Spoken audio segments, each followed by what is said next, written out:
Salut, dans cette vidéo je vais te montrer comment activer le pavé tactile sur Windows 10.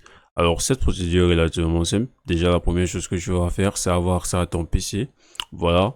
Et maintenant le moyen le plus simple que je te propose dans cette vidéo, le moyen le plus simple c'est de retrouver la touche pavé tactile sur ton clavier.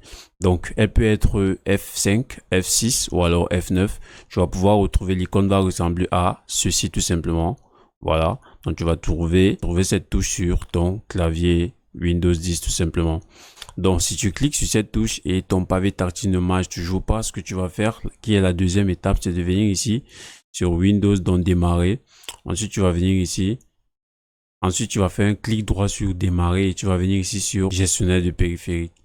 Et maintenant dans gestionnaire de périphérique, on va agrandir gestionnaire de périphérique. Tu vas venir ici à souris et périphérique de pointage. Tu vas cliquer dessus. Ici, tu pourras voir les souris ici proposées. Et maintenant, ce que tu vas faire ici, c'est de mettre ces deux souris à jour. Pour mettre les souris à jour, tu vas faire un clic droit dessus et tu vas cliquer sur mettre à jour le pilote. Donc, en mettant à jour le pilote comme ceci, tu vas pouvoir remarquer que le pavé tactile va recommencer à marcher tout simplement. Ou alors, si cela ne marche pas, ce que tu vas faire, c'est tout simplement de désinstaller l'appareil. Donc, en désinstallant l'appareil, automatiquement, elle sera encore installée une fois de plus et automatiquement, ton pavé tactile va recommencer à marcher tout simplement.